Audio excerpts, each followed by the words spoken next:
that time and not praying, and they had 3 days to consider, what can I do? Could it be anything else? I mean, some people get so focused into their service and worship to God that they could disregard everybody around them. You know, you don't matter, this individual don't matter. Abraham is a prime example of that in this episode here in the Akedah, that nothing else mattered. His wife, his son, and this is a son he loved, you know, and yet it's always about the Creator. But yet, when the Creator appeared, and in the early part, he took time out to service 3 guys while the Creator had already appeared. When the Creator was just said, I'm going to check out Sodom and Gomorrah, he took time out to advocate, you know, on their behalf. And, you know, when it came about, you know, I was going to be born, he took a moment and pleaded, you know, like, let Ishmael live. You know, so all this here, and you say, well, is this the same individual? And then he was already elevated at the time with the covenant of the circumcision. So he's elevated to a height at this particular time that his name is no longer Abram, but Abraham. So he got a promotion already. And yet this text come up and you say, well, he passed the test, but did he fail in his compassion?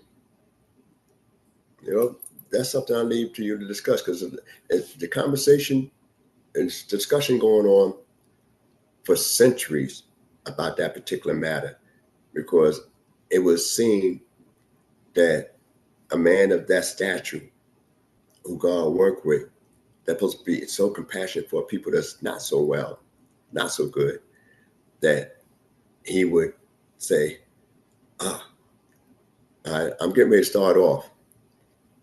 I got 3 days now, and I only see the spot on the 3rd day. So I'm 3 days going for my wife. 3 days not telling them about the whole situation. So a lot of commentaries have a, look at that situation, pretty concerning. And, you could keep talking about it amongst your various teachers and stuff as well. But one of the things to consider is, and notice, from this point on, when the angel spoke to him, God didn't stop his hand. God didn't talk to him directly. You read nowhere else that God had a direct conversation with Abraham when he had it prior to that time. So that's something also to consider as we go forward. All right. And then he come back, but not Isaac. And then when we go here in the 20th verse, and it came to pass after these things, right after that was told Abraham, saying, behold, Milcah, she also hath borne children unto thy brother Nahor, Uz his firstborn, and Booz his brother, and Kemuel the father of Abraham, and Kesef, and Chazal, and Pildah, and Jalap, and Bethuel. And Bethuel begot Rebekah. These 8 did Milcah bear to Nahor, Abraham's brother, and his concubine, whose name was Ruamah. She also bore Jabal, and Gaham, and Takash, and Maacah. All right. Now, who told Abraham this? I said it was told. Divine source. Most people say it's a divine source that told him. How the divine source told him. We don't read where it says God told him. We know that he's supposed to sever relationships and ties on that side with his kindred. So now, why does information come up now after the binding? And know what's interesting, that the binding of Isaac is always read the 2nd day of Yom Teruah. Well, it was actually Yom Tov was actually one day, but since it's a Rosh Chodesh, even in Israel, they would serve a double day. So I just want to make that clear for those that other people may call it Rosh Hashanah. That they actually do it 2 days because it's actually a new moon, in that sense. So on the second day, they would read this particular chapter again, which is, they call it that, the Akira, the binding, and the binding of Isaac, in that particular sacrifice. Because just like we come so close to the brink of death as we prepare to meet Yom Kippur, that they actually at this time say, okay, are we going to live when we go to Yom Kippur? Is God going to forgive us when we get to Yom Kippur? We don't know. We know they created quite a few sins. A lot of them is unforgivable. A lot of them is death penalties. I mean, how our stand is going to be. And when it gets so close that salvation salvation arrives for you in time, those that make it through that particular time on Yom Kippur. So that's why they read this as a reminder. Basically, some people say to remind the creator don't need a reminder, but to the yourselves as well, that I still got life, I still got hope. So now let's deal with Chayei, which is the Sidra, the 23rd chapter. All right. So now, in the 23rd chapter, which I'm going to try to get through a lot of it, it says, and the life of Sarah was 107 and 20 years. There were the years of the life of Sarah. And Sarah died in Kiryat Arba, the same as Hebron, in the land of Canaan. And Abraham came to mourn for Sarah and to weep for her. I always have to point this out. Normally you mourn after you cried first. And in the Hebrew it's lesaped, which means to actually eulogize, talk about, give an accounting, of her life. So at 127, that makes Abraham himself, and this comes directly after the destroying, getting ready to kill, slaughter Isaac. That if she's 127, Abraham is 137. That makes Isaac only 37 years old at this time. So that means that a grown man, 37, getting ready to lose his life before he hit his 40s, which is, showing you that how obedient Isaac was. But being human, you have feelings. And a lot of people say, there's a lot of stories behind it, that when she found out whatever the case was, they just like Abraham found out about Nahor and he didn't go back over there, it was told to him, then they, a lot of commentaries would say that, somebody told Sarah, what happened. We don't know, we don't know, but I know Midrash would say, some evil thing, I know, I don't even want to bring the Midrash in, but anyway, they say that it was, somebody told her, and she just died of heart failure, in the sense of shock, astonishment, knowing that her only son that she waited so long for, and having no other children all this particular time, and almost was taken away, and her husband left without even letting her know. So you could always discuss those different midrash tales or commentaries in that area there. I just just trying to share some things as we pass through, but that's not one of the major things I want to highlight here. And it goes on. So now, like I said, this is the first time you read about a eulogy for an individual, in scriptures. So I always like to point out some of these first things as we go through Genesis. And when we read about the eulogy here, when you go to a eulogy, most of us, almost everybody, just about under the sound of my voice, went to some funeral, sometime in their life, and sometimes you're very close to the people, relatives or close friends, acquaintances. So, they went to the funeral in that time. So the question is, why make a eulogy? And what is the purpose of a eulogy? Because now, if you're talking about a eulogy, who is it for? Is it for the departed or for those relatives and friends that's there? The relatives are still there. And usually, a lot of times I would say I come to speak to the people that's here, not to the person left us everything that I had to say to the person that departed. But the eulogy, in essence, a pure eulogy is for the departed. And the reason is for the departed.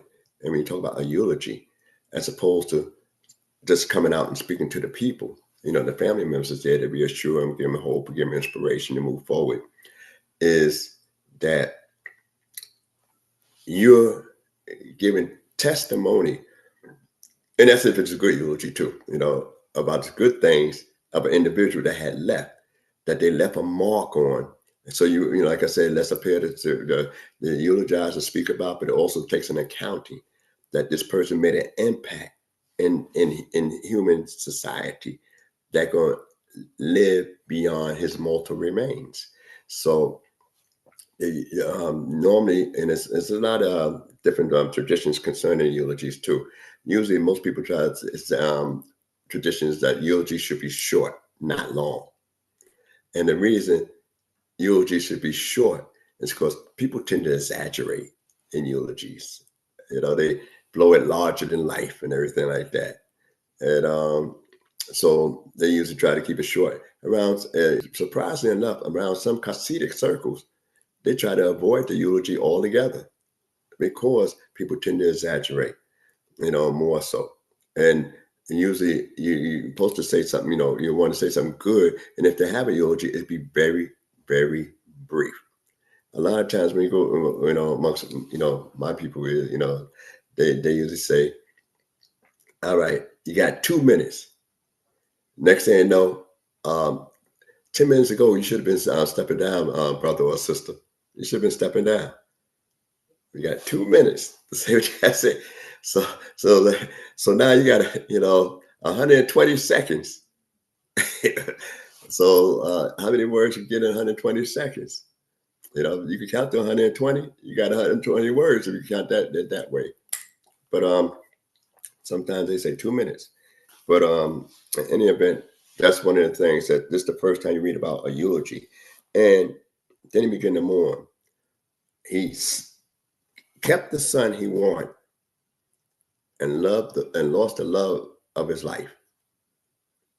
So he loved Isaac, the son that he loveth, but he lost the love of his life. So now, who is he giving this eulogy to? If you're giving a eulogy, you're giving a eulogy to people. What relatives Sarah have right there at this time and this location?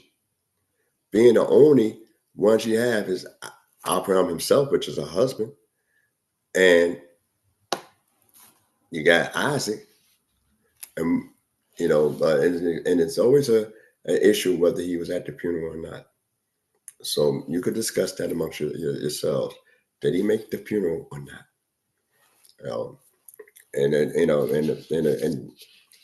It's not considered a wrong answer in that sense if we deal with strictly Tanakh. It's not a wrong answer in that area. But if you just discuss whether he made the funeral or not at this particular point in time, because we don't hear his insights. And it goes on to say that as we go a little bit further, the third verse, and Abraham rose up from before his dead and spoke unto the children of house, saying, I am a stranger and a sojourner, with you.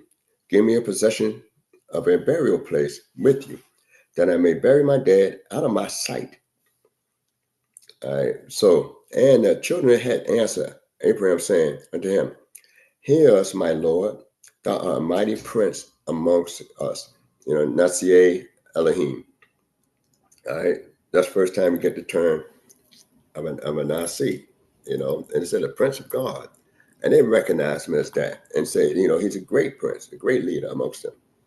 And said, all right, and the choice of our sepulchres, bury thy dead, none of us shall withhold from thee his sepulchre, but that thou mayest bury thy dead. All right, before I get to the 7th verse, you always had this thing about Israelites cremate, and I always had this question from time to time, cremation. Well, Sarah is the first one to get buried and claim to the land for Abraham. All right, but we ain't the first to bury our people. In antiquity, we didn't read where nobody else was buried, except that we know here that the other people buried their people, the other nations buried their people. That means they put them away in a decent form. Everybody just didn't burn them people up.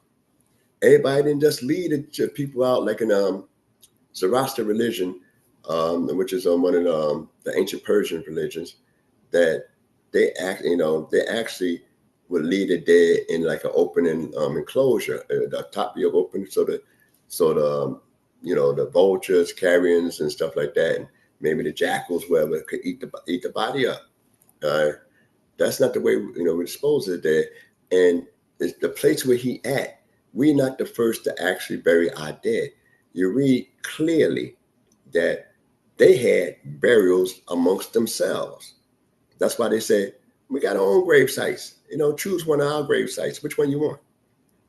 So that's important, and that's a sign and show that it's a certain type of dignity that you show to one that had departed, in this area here. But Abraham set an example for us as the Israelites, as his descendants. But he wasn't the first to bury, and he knew to ask for a spot to be buried, to bury his dead, and they had plenty of them, plenty of buried grave sites. The 7th verse says, and Abraham rose up and bowed down to the people of the land, even to the children of Het. Now these are the Hittites.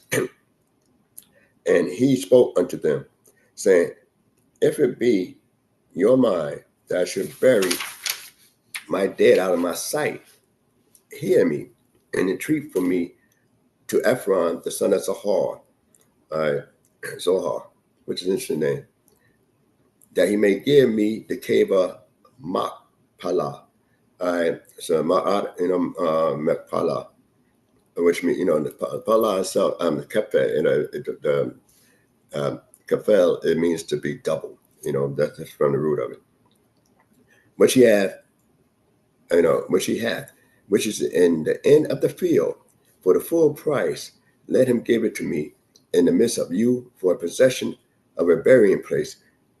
Now Ephron was sitting in the midst of the children of Het, and Ephron the Hittite answered Abraham in the hearing of the children of Het, even of all that went in at the gate of his city, saying, nay, my Lord, hear me. The field give I thee, and the cave that is therein I give it thee. In the presence of the sons of my people give I it thee. Bury thy dead. And Abraham bowed down before the people of the land. And he spoke unto Ephron in the hearing of the people of the land, saying, but if thou wilt, I will pray thee, hear me. I will give thee the price of the field. Take it of me, and I will bury my dead there. And Ephron answered Abraham, saying unto him, my Lord, hearken to me.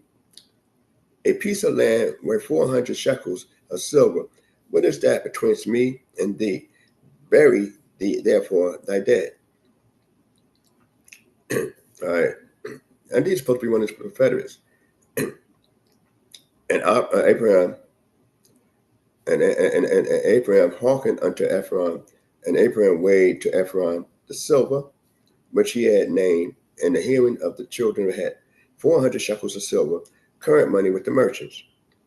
So the field of Ephron, which was in Machpelah, which was before Mamre, the field, and the cave which was therein, and all the trees that were in the field, that were in all the borders thereof round about, were made sure unto Abraham for possession in the presence of the children of Het, before all that went in at the gate of the city.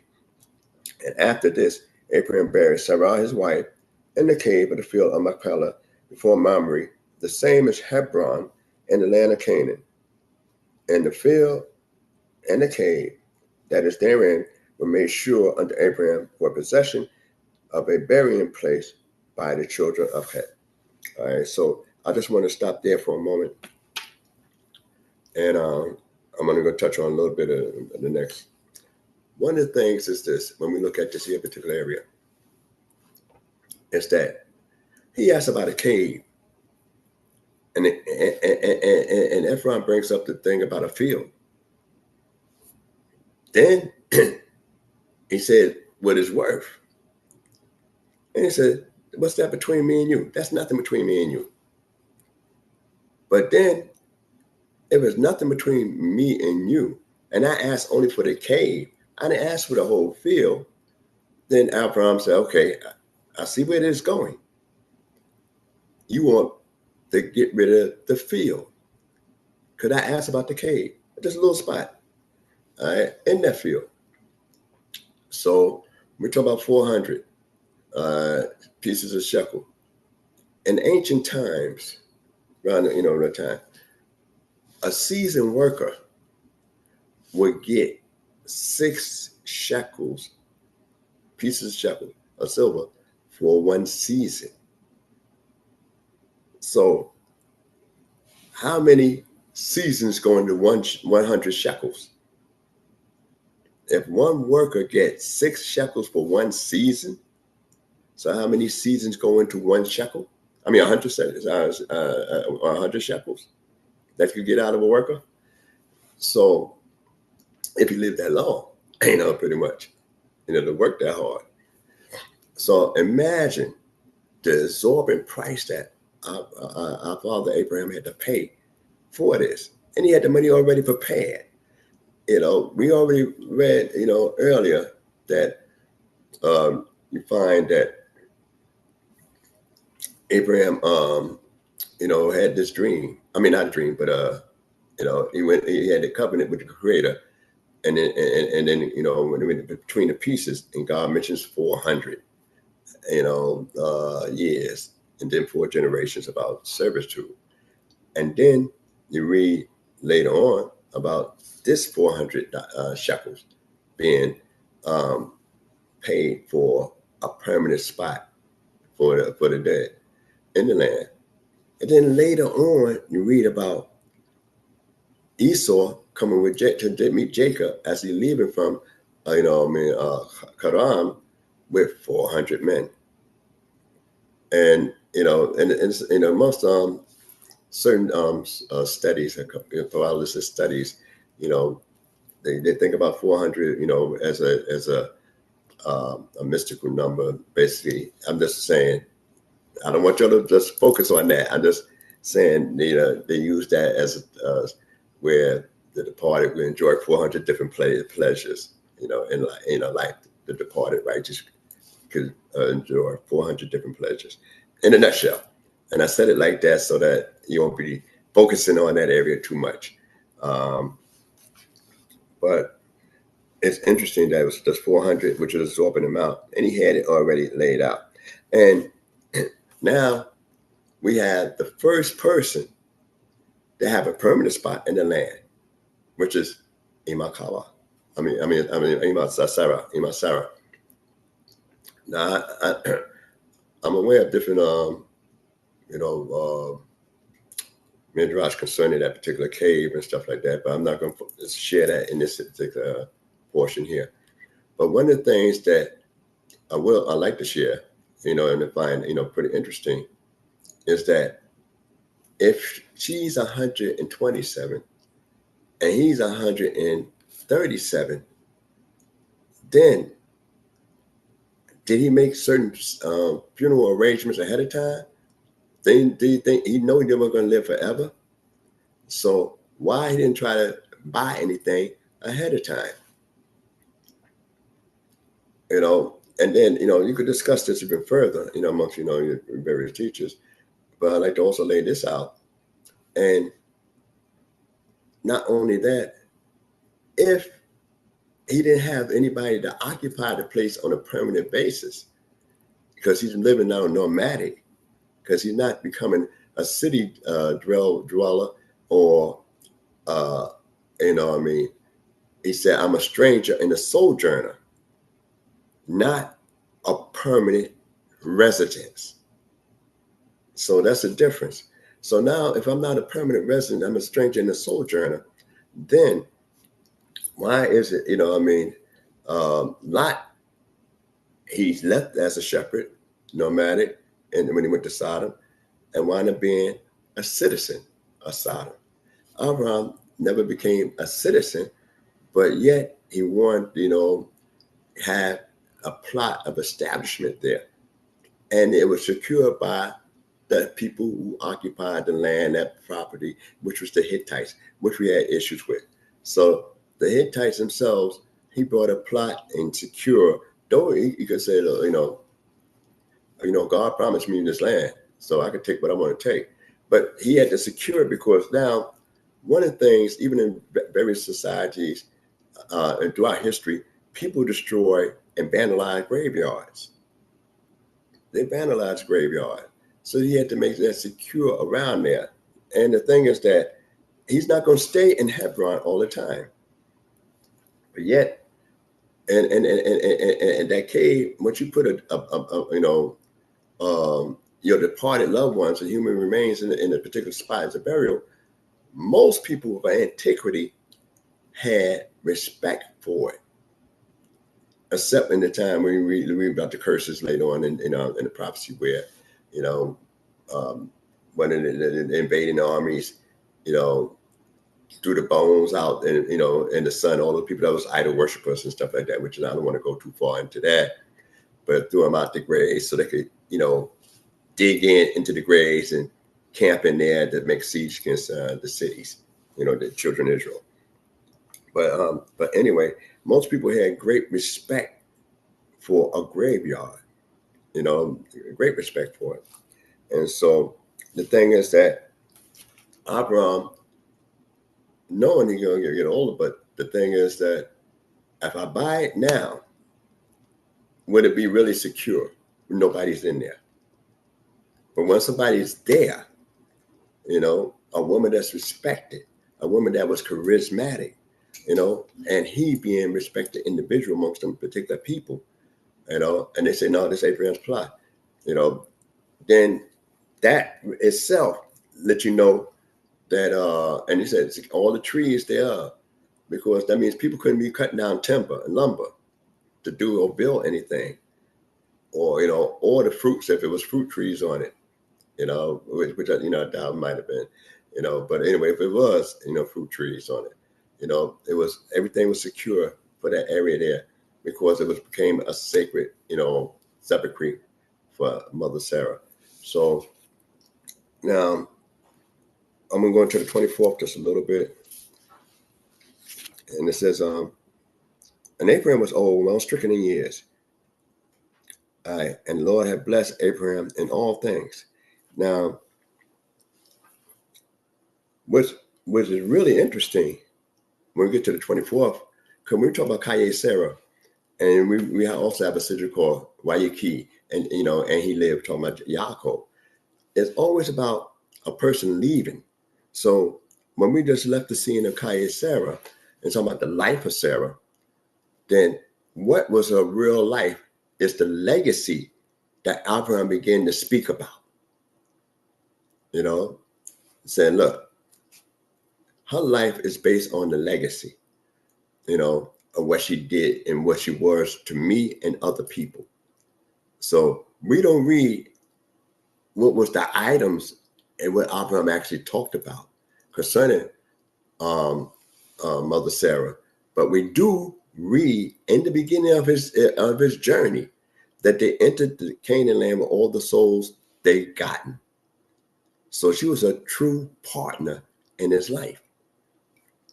So when they talk about the life of an individual, a life of the individual is only weighed by the contributions he made after he left and that stays behind him. And that's one of the things we talk about. So when we talk about why Yaki and Jacob lived, it's all, that's always after what he contribute into the society and during his lifetime. Where most people, when you go to funerals, they say, you got a born on date and you got a date of departure, but it's the dash in between that people need to talk about and focus on, because what was that dash? Explain that dash, what it means in that dash. So in between the born on and the expiration date. So when we look at this here area here, that her life was so impactful that now it's going to affect Abraham even more. And it goes on to say, Abraham was old, well stricken in years. It used the word Zakim, Zakim Bar Bayamin. All right. When we told earlier in the last Sidra that he was old, so why now tell us again that he's old? If he was old at 100, wouldn't it make sense that he's old at 137, or at this particular point in time, or even at 140 if we say it was a few years later? Why tell us that? What do that mean? And you could discuss that further, so I could speed up a little bit and go into highlight some other points. But this is the second time we told about that. But it's interesting, as far as the discussion concerning that matter. And Abraham said unto his servant, the elder of his house, that ruled over all that he had, put thee thy hand under my thigh, and I will make thee swear by the Lord, the God of heaven and the God of earth, that thou shalt not take a wife for my son of the daughters of the Canaanites, among whom I dwell, but thou shalt go unto my country and to my kindred, and take a wife for my son, even for Isaac. And the servant said unto him, peradventure the woman will not be willing to follow me unto this land. Must I needs bring thy son back unto the land from whence thou camest? And Abraham said unto him, beware thou that thou bring not my son back thither. The Lord, the God of heaven, who took me from my father's house and from the land of my nativity, who spoke unto me and who swore unto me, saying, unto thy seed I will give this land, he will send his angel before thee, and thou shalt take a wife for my son from thence. All right, before I go into the 8th verse, I'm about to finish the 8th. And if the woman be not willing to follow thee, then thou shalt be clear from this my oath. Only thou shalt not bring my son back thither. And the servant put his hand under the thigh, and Abraham his master swore, under the thigh of Abraham his master, and swore to him concerning this matter. All right, so before I get to the 10th verse, a lot of us swear ahead of time. But the servant want to say, well, could I live up to show his integrity? Now, a lot of people, of course, and we only find out from Midrash and Talmudic, oral interpretation, that they say it's Eliezer, Damascus Eliezer, right? That particular guy. We don't know according to Torah, because his name is not important here. His job is important. Oral interpretation give it to him, say it should be the obvious choice, and there's a lot of Midrash behind that. I don't, for the general audience, I don't focus on that area there. In the text, it doesn't name who he is. And because, like I said, his name is not important. his job is very important. And now he swears an oath. And then, like I said, when he swears an oath at this particular time, this is the first time you read about that you have oath between men. So it's another first that we pick up. Abraham made an oath when he went to the rescue Lot, but that's all we know about. But this now is the first time that you actually have an oath between individuals.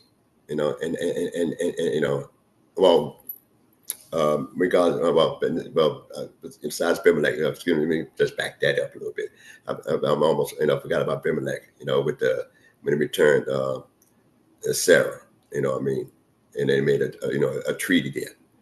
But on this magnitude here, when we talk about, on this magnitude, an oath on this magnitude here, you have that with this unnamed servant. And when we think about this bond, this pact, he want to make sure if it don't work out, and you notice he said, if the woman is not willing to come, he didn't say whether the parents of the woman was objected to this thing. Now, why Abraham, when he was told to leave his kindreds, decided to go back to some of his kindreds to get a wife for Isaac? That's something to talk about and think about. And maybe a small debate, to say, well, if he was told to leave them, why go back and get a woman from them? And if, there's idol worshipers and, on that side, and we know that there's idol worshipers because we know the story from, later on, that they had still idols and, it's the latest Yaakov's time. They still had idols there, in the household. So if they idol worshipers, what's the difference between those idol worshipers over there across, basically roughly 500 miles away, whatever the case is, as opposed to where you at, right now, the idol worship was there. Because it was about the moral degeneration that was the difference, And also, besides that, I don't want to marry into an inheritance in that area there. So you could debate and discuss those areas there. But it's about the moral degeneration. And then you say, well, we read earlier that it was told to Abraham that his brother had children and grandchildren. So now, if he was told that, why now that he's focusing on, if he's told that and he's going to send a servant, he's actually 140 at this particular point in time, in this juncture, 140. So that means it's 3 years past the burial of Mother Sarah. So that's what's interesting about Genesis, from, my background in BINAH King. We tend to look at dates, timelines, figures, try to figure out chronological order.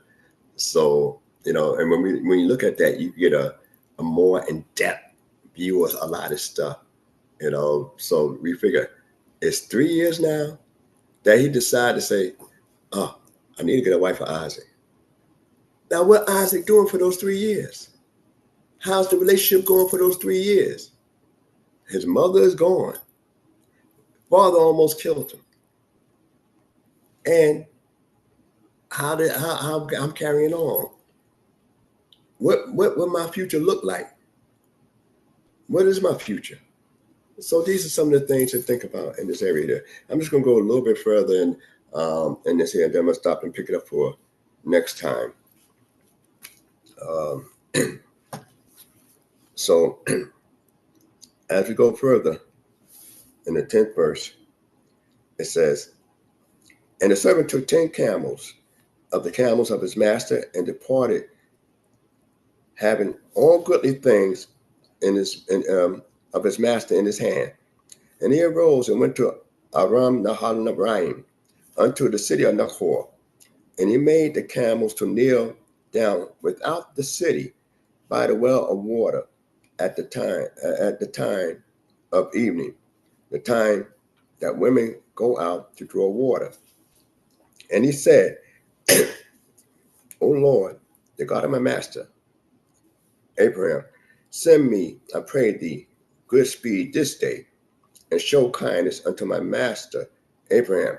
Behold, I stand by the fountain of water, and the daughters of the men of the city come out to draw water. So let it come to pass that the damsel to whom I shall say, let down thy pitcher, I pray thee, that I may drink, and she shall say, drink, and I will give the camels drink also. Let the same be she that has appointed, that thou hast appointed for thy servant, even for Isaac. And thereby shall I know that thou hast shown kindness unto my master. And it came to pass, before he had done speaking, that behold, Rebekah came out, who was born to Bethuel, the son of Milcah, the wife of Nahor, Abraham's brother, with a pitcher upon her shoulders. And the damsel was very fair to look upon, a virgin, neither had any man known her. And she went down to the fountain and filled her pitcher, and it came up. And the servant ran to meet her and said, give me to drink, I pray thee, a little water of that pitcher. And she said, drink, my lord. And she hastened and let down her pitcher upon her hand and gave him drink. And when she had done giving him drink, she said, I would draw for thy camels also until they have done drinking. And she hastened and emptied her pitcher into the trough and ran again unto the rail to draw, and drew water for all his camels. And the man looked steadfastly on her, holding his peace, to know whether the Lord had made his journey prosperous or not. And it came to pass, as the camel had done drinking, that the man took a golden ring of a half shekel weight, and 2 bracelets for her hands, 10 shekels weight of gold, and said, whose daughter art thou? Tell me, I pray thee. Is there room in thy father's house for us to lodge in? And she said unto him, I am the daughter of Bethuel, the son of Milcah, the son of Milcah, whom she bore unto Nahor. She said moreover unto him, we have both straw and provenders enough, and room to lodge in. And the man bowed his head, and prostrated himself before the Lord.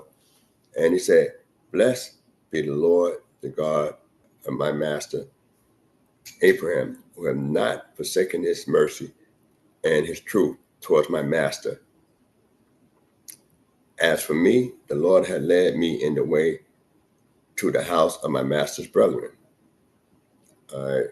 Now, I'm going to stop there, the 28th verse. I'm going to stop there on this particular portion because I don't want to be remiss. But if I want to speak on this a bit, so I remember I got to make a note, the 28th verse of the 24th chapter.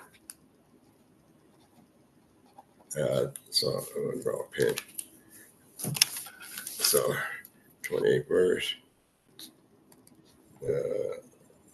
24th chapter. Okay, to continue. So I'm going to speak on this here, what I read thus far. Now, one of the things is this, that it didn't say he worshiped God. He never had an encounter with the Creator before, and he had, 10 camels. All right. So now, when he went and he stayed outside the city because it was evening, and he knew what people do at the evening. And it's a long journey with a lot of precious stuff traveling with them. And one of the things is that, and the numbers of the 10 shekels is always symbolic as well. We think about the tablets and all that kind of stuff, but that's another story as we move forward. But one of the things you look at is that one, he prayed to the God of his master, saying, "Well, he believed in you so much, he treat me all right. You had no dealings with me. directly. I had no dealings with you directly.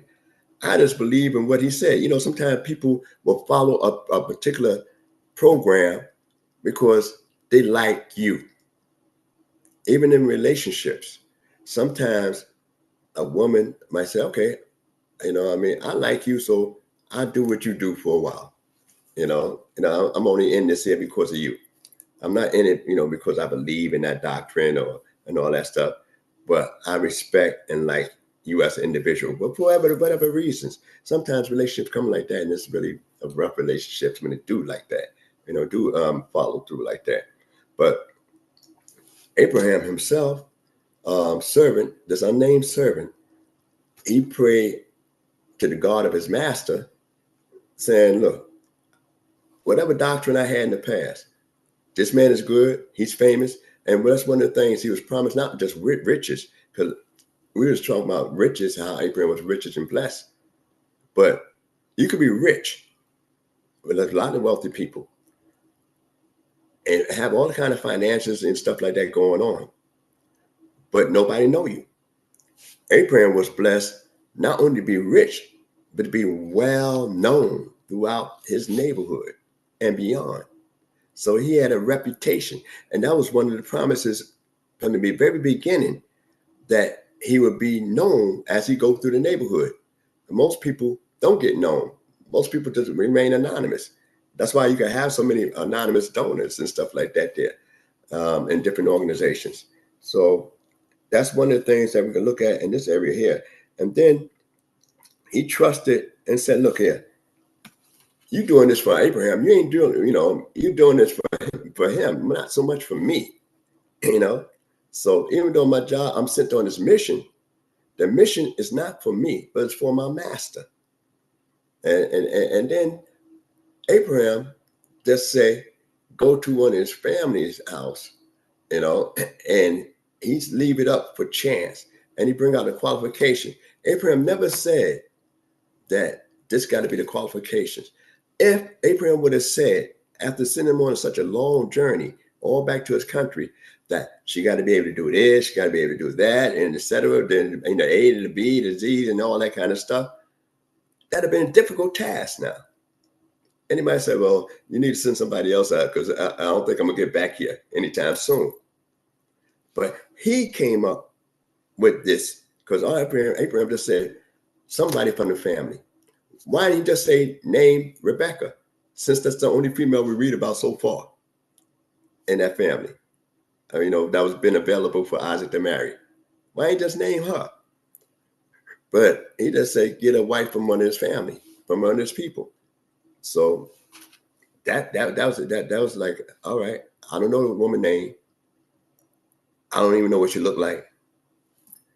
And it so happens that she looked beautiful. And the thing is that I'm gonna bring this requirement in. Why is her kindness got to be a prerequisite for him, to say just the same one that is for my master?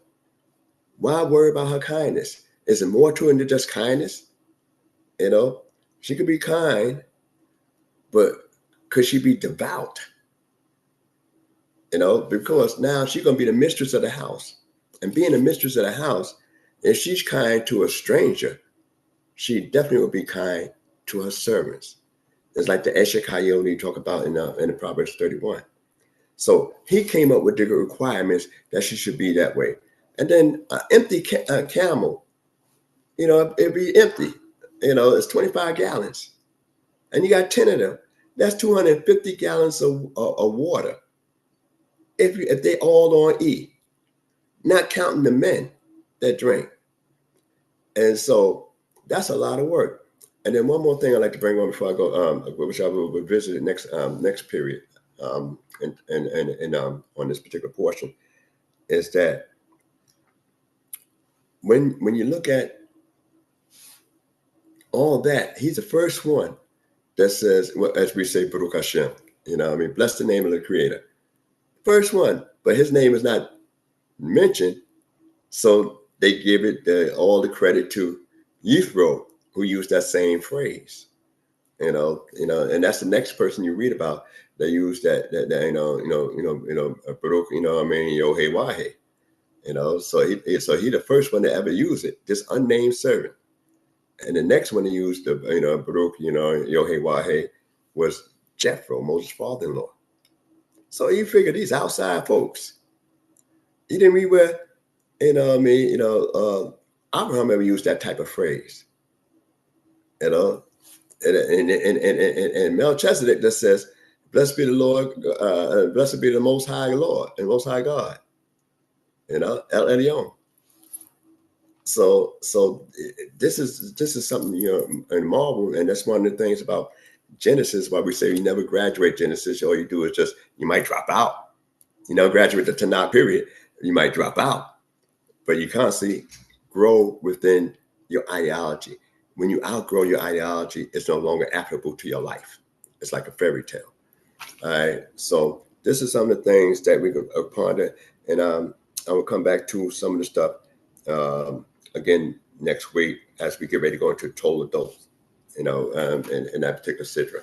So hope you got something out of what I said. Any mistakes been my own, and leave any questions or comments in the chat. All right, with that, I say Shalom Aleichem and early Shabbat Shalom.